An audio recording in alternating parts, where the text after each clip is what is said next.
Hey everybody, and welcome back to Amazing Tech for All. Today we're going to be discussing how to install applications on Arch Linux. So the easiest way is to using the pacman application. Let's go open the utility. Let's see, but Arch Linux provides a few options. One of them being pacman, the other one being Flatpak, and then of course there's Snap. So we'll be using pacman and Flatpak exclusively, because the others require further things to be installed first. So the first thing to do is we'll be using sudo pacman install minus capital S, which will do the installation. And let's say if you want to first see if the application is inside the repository, we can do a lowercase s, which will do a search. And I'm interested in an image manipulation package. It's called GIMP. Let's see. Let's type in the password because we're using sudo, and you can see that GIMP is available in the repository. So what we are going to do is sudo, take out the small s and press enter, and this will ask us now if we want to install. We say yes, please proceed with the installation.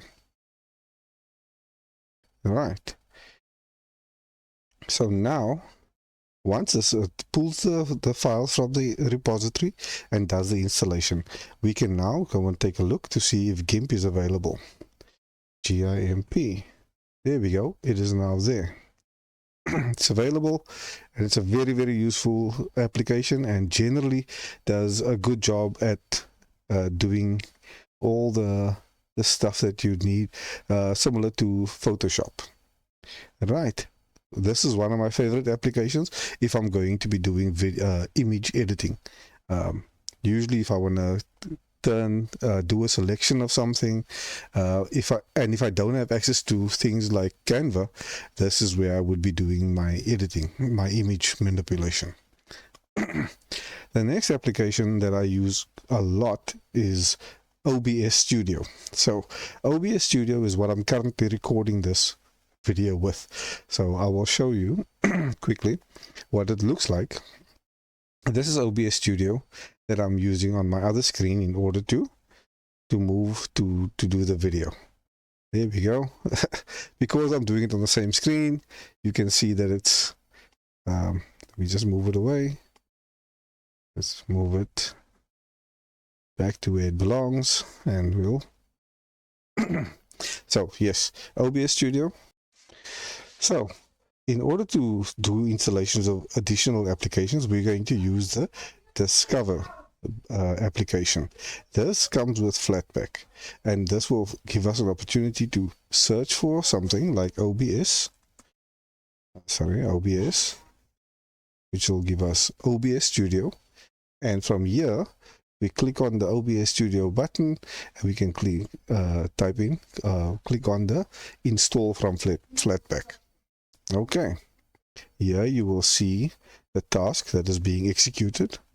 It is downloading the application from the Flatpak repository, and in a few moments we will have OBS Studio, which will be running on our PC.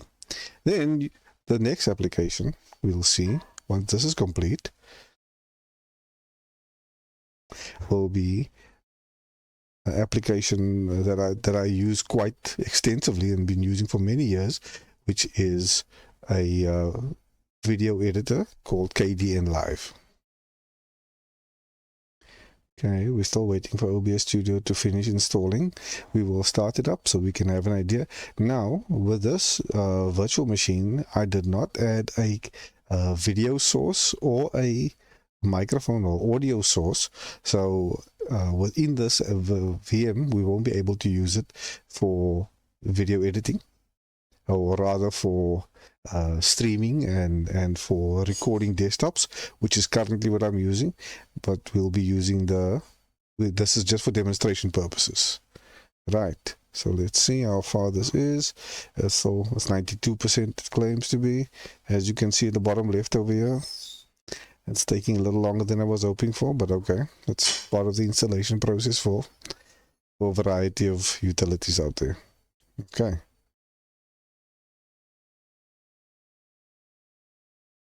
Now, again, if I launch OBS Studio here, within a few seconds, we'll see it up and running. Okay, and there you go. Now, I'm not too concerned with what's going on at the moment because I'm not doing a video streaming with this particular one. Then, so we've looked at GIMP, which is for image editing or image manipulation. Another one for image manipulation would be, let's say, Inkscape, which is a vector program. Inkscape. So, let's see if we can find Inkscape. Yes, but maybe a faster way to do the installation would be through the terminal. Let's just see if the terminal will work for us. Let's go to utilities and console, and yeah, let's do a sudo pacman -s, and we'll do Inkscape. Let's see if they find it. Yes, they do. It's there, and there we go. Download seems to be a little bit faster than the Flatpak option, so the pacman alternative is really, really good. Now, one of the things we will not be covering, let's just first do Inkscape quickly. So you can launch Inkscape from the menu, or you could do it through the command line as long as you have the permissions to run it. There we go. Let's see. I don't even know if I've got this right. Let's see. Oh, closed it. Okay, I'm going to do it through the menu. So Inkscape.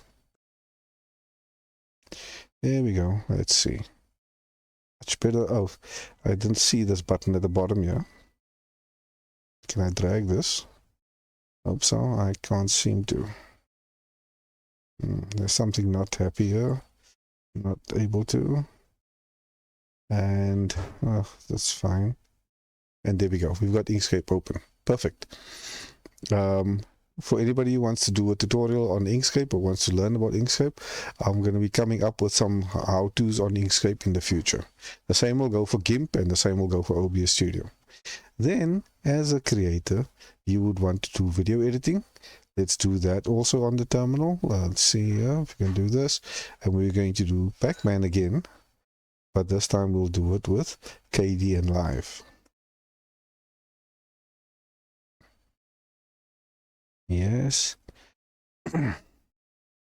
So we open Kdenlive.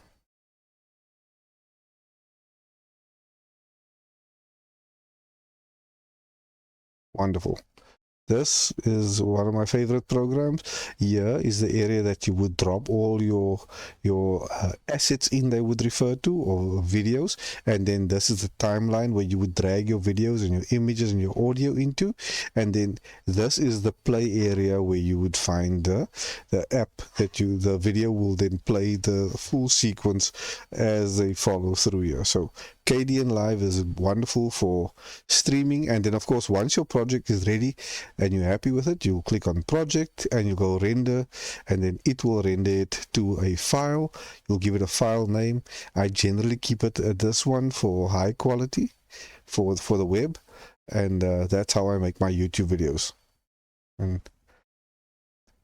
And that is it for this video. If you found it useful, or you want to know more about how I go about creating content for YouTube using Linux, please comment at the bottom, like and subscribe, and we'll see you next time. Thank you very much.